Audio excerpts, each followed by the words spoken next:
Bienvenue sur le Deep Web littéraire, l'émission culturelle qu'on aime regarder en famille. Présentée par votre humble serviteur, lui. Au programme, des histoires fantastiques mêlant surnaturel, drama, romance et... j'ai pas envie d'en parler. Allez les enfants, au lit, papa a une histoire à vous raconter. Léonard Delaunay. Vous ne connaissez pas du tout cet auteur, et pourtant d'ici quelques instants, vous allez l'adorer. Bonjour à tous et bienvenue sur ce 11e épisode du Deep Web littéraire. La vache, je pensais pas que je ferais autant de vidéos sur ce concept. Aujourd'hui, je vais vous faire découvrir un nouvel univers. Et putain, quel univers! Il s'agit de la bibliographie de Léonard Delaunay. Un auteur de nouvelles érotiques pas du tout comme les autres. Non mais vraiment pas comme les autres. Là, on est sur du lourd. Vraiment. Et pour vous donner une idée bien précise, laissez-moi introduire quelques-unes de ses œuvres, comme Mon robot sexuel raciste, amadoué par la page du copyright. Ah, c'est pas une blague, c'est vraiment un bouquin de cul. La page du copyright prend vie et... voilà. Pilonné par Pluto. Écrasé par les critiques Amazon de ce livre.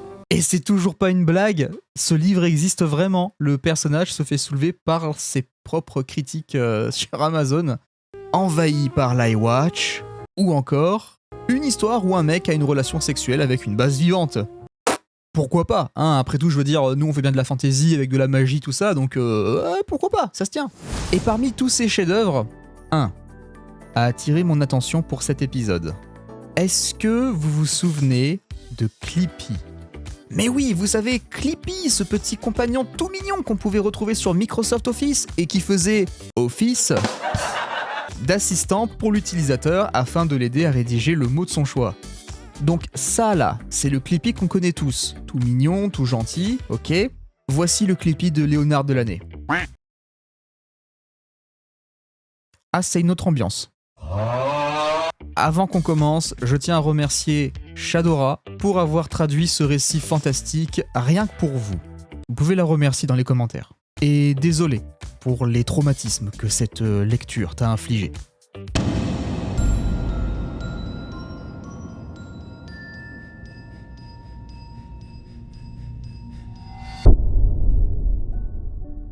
Christy ça y est, ça commence.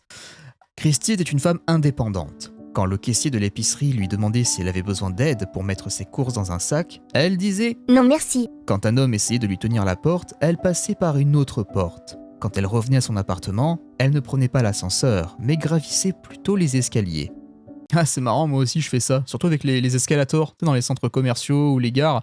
Ça va pas assez vite en fait ces trucs. Vraiment, les escaliers c'est carrément plus rapide, du coup j'imagine que ça fait de moi une femme indépendante. Elle détestait même le fait de devoir mettre des lunettes devant ses yeux d'un gris saisissant. Et avait-elle vraiment besoin de cet élastique qui permettait de garder ses cheveux roux hors de son visage ? Mais elle gardait ses lunettes et ses cheveux attachés car elle avait besoin d'une vue dégagée afin de lire ses emails. Mademoiselle Ackerland, nous avons lu votre blog à propos des blocs. Alors petite pause ici parce que, en fait, oui, il y a une histoire avec les blocs de Tetris. C'est vrai que je l'ai pas présenté, mais parce que je l'ai lu et vraiment... OSEF sur 20, mais vraiment OSEF sur 20 c'est de la merde. Mais juste gardez en tête que oui, il y a une chronologie, le bouquin qu'on est en train de lire c'est le tome 2 et le tome 1 c'est les blocs de Tetris. Mais encore une fois, les blocs de Tetris, on s'en branle. Bref, retour à la lecture.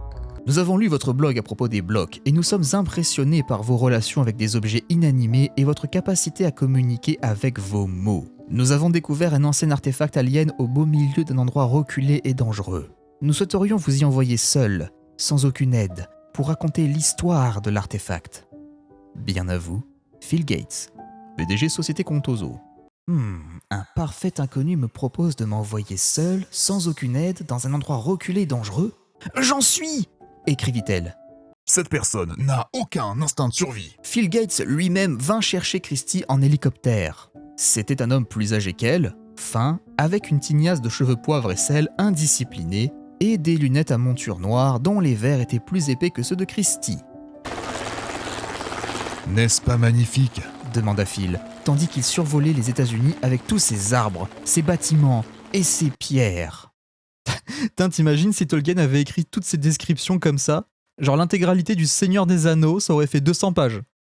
Phil n'arrêtait pas de se retourner pour la fixer du regard, et cela la rendait inconfortable. Ils approchèrent de la Silicon Valley. « Faites-moi descendre en bas », dit Christy. Phil se tourna vers elle. Son sourire était un peu trop large et il la fixa pendant trop longtemps. L'hélicoptère fit une embardée. Un nuage verdâtre passa devant les fenêtres de Christy. Oh bon sang, on a été frappé par un geyser de silicone. L'hélicoptère chuta, s'enfonçant de plus en plus profondément dans... Attends, quoi? Des geysers de silicone? Un autre geyser jaillit et entailla la queue de l'hélico. Avec un choc qui fit trembloter la poitrine de Christy, l'hélicoptère s'écrasa au milieu de la fosse. Il dérapa avant de s'arrêter. Phil se tourna vers elle. Est-ce que ça va? Je vais bien. Je n'ai pas besoin d'aide. Parce que je suis... Indépendante. Tout ira bien. Je pense que mon smartphone Windows Phone 8.1 est cassé, mais nous pouvons attendre ici jusqu'à ce qu'on nous vienne en aide. On s'en sortira tant qu'on se blottit ensemble pour rester au chaud pendant la nuit. Mais il y a des couvertures dans l'hélico. Toi, reste ici et blottis-toi tout seul. Je sors trouver cet artefact. Tu veux pas plutôt trouver de l'aide? Elle bondit hors de l'hélico et fut déçue d'entendre Phil sortir à son tour. Il posa une main sur le dos de Christy et le frotta de haut en bas. Super, on passe de seul et sans aucune aide à seul au milieu de nulle part avec un prédateur sexuel. Trop bien! Ne t'inquiète pas, je t'aiderai. On peut le faire ensemble, puis retourner à l'hélicoptère à la nuit tombée. On pourrait bien avoir à partager une couverture. Il rit d'un rire poussif comme s'il plaisantait, mais il était évident que ce n'était pas le cas. Ouais, non mais on connaît la strate. On pourrait partager une couverture. Chapeau, chapeau! Le réceptacle alien était un long objet gris en forme de pilule qui sortait à moitié du sol. Il était légèrement plus grand que Christy et n'avait aucune fenêtre ni ouverture visible. Des débris jonchaient le sol autour de la zone où le réceptacle s'était vraisemblablement écrasé depuis l'espace. Elle ramassa un morceau de panneau en métal gris. Quelque chose y était gravé en relief. Une ligne verticale croisée d'une ligne horizontale plus courte. C'est une croix, dit Phil. Est-ce qu'on a affaire à un ancien culte chrétien alien? Oui, parce que Jésus n'a pas traversé que le désert pendant 40 jours, il a aussi traversé... La galaxie. Le réceptacle s'anima immédiatement. Sa partie supérieure sauta en un sifflement dû à l'échappement de l'air. Phil trébucha en arrière, prêt à s'enfuir en courant. Mais Christy se leva et apprêta son stylo afin de retranscrire tout ce qu'elle pourrait. Cher journal, Phil vient de se péter la gueule en voulant s'enfuir comme un lâche. C'était vraiment très drôle, surtout quand il a dit ah MDR XD, il est trop con ce bâtard. Une voix aiguë et plein d'entrain résonna hors du réceptacle. En quoi puis-je vous aider aujourd'hui? Christy, bouche bée, se retrouva à fixer un géant trombone vivant. Une paire d'orbes blancs dotés de prunelles noires au milieu la fixait. Ce trombone avait des yeux! 2 stries sombres au-dessus de ses yeux agissaient comme des sourcils et faisaient un petit bruit de... quand elle se levait. Il semble que vous essayez d'écrire une lettre. Souhaitez-vous de l'aide? Demanda le trombone alien. Non, merci, je m'en sortais très bien. Comment sait-il que je ne sais pas écrire? Une lettre, dit Phil. Ce n'est pas une croix, mais la lettre T. Je suis Clippy, votre assistant de bureau. En quoi puis-je vous aider aujourd'hui? Tandis que Phil et Clippy discutaient ensemble comme de vieux amis, Christy explorait la zone, cherchant davantage d'indices dans les décombres provenant du moment où cet artefact alien s'était écrasé sur Terre. Elle sursauta lorsque Clippy apparut juste derrière elle. Il semble que vous fassiez des recherches. Souhaitez-vous de l'aide? Non, dit-elle avant de se diriger vers une crête rocheuse entourée de pierres éparses et de morceaux de métal. Phil et Clippy la suivirent. Je sais pas pourquoi, mais cette phrase me met vraiment très mal à l'aise. Il semblerait que vous naviguiez sur une surface dangereuse. Souhaitez-vous mon assistance? Elle soupira. On a eu exactement la même réaction, quoi. Elle soupira, puis bondit facilement au-dessus des rochers et se retrouva au fond de la fosse. Elle déboucha dans une caverne plongée dans le noir le plus total. Lorsqu'elle alluma sa lampe de poche, elle remarqua que Clippy était devant elle. Ses globes oculaires fixés sur les hanches de Christy. Ah, ça y est, on y vient, enfin, le sale! C'est ça qu'on veut, le sale! Une petite part de l'agacement de Christy par rapport à la situation se transforma en excitation. et elle ressentit un bref frisson en sentant les yeux inhumains de Clippy explorer son corps.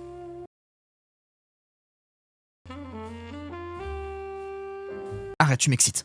Puis Phil arriva. Je suis là. Je peux faire quelque chose?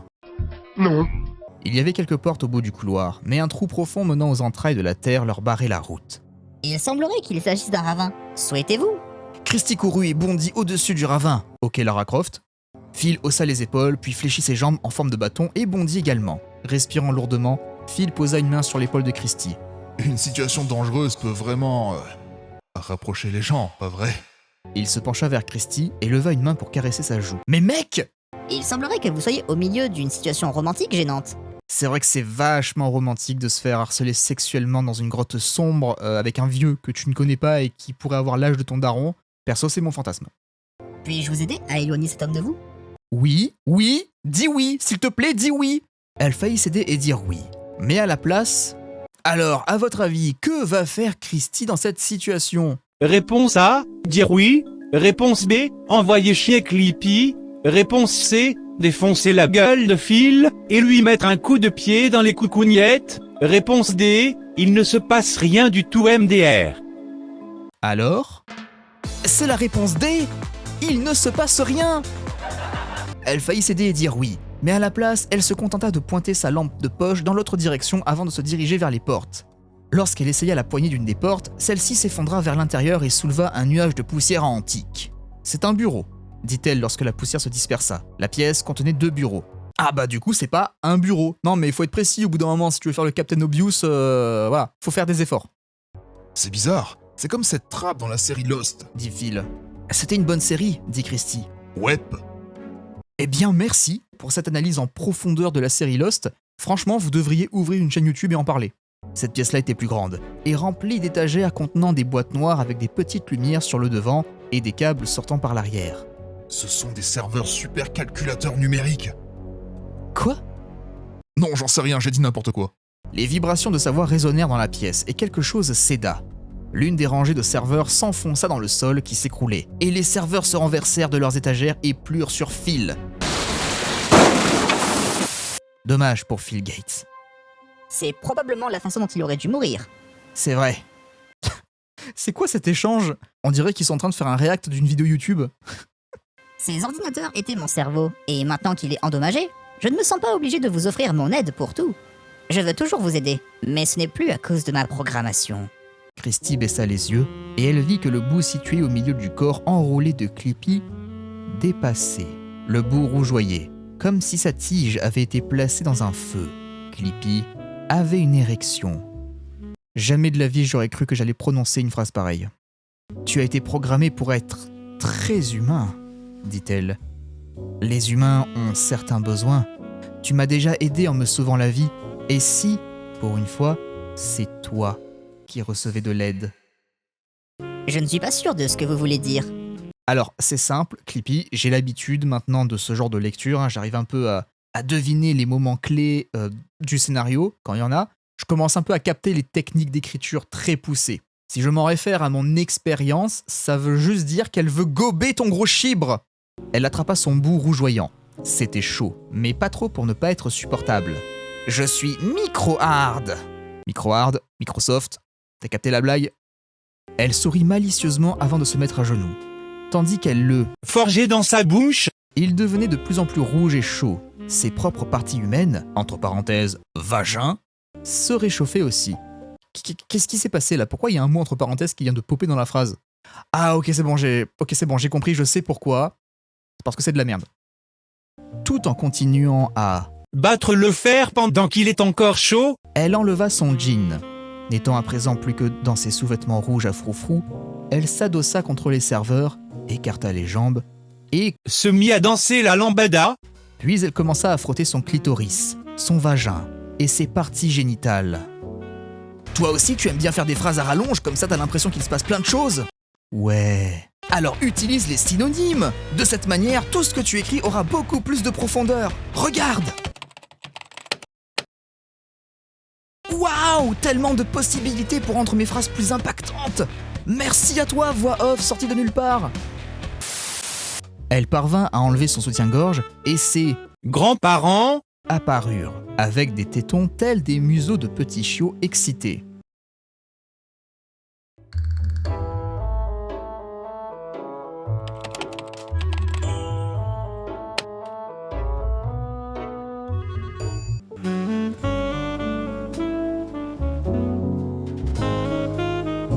Pardon, faut que j'arrête la vidéo là parce que je suis en train de bander.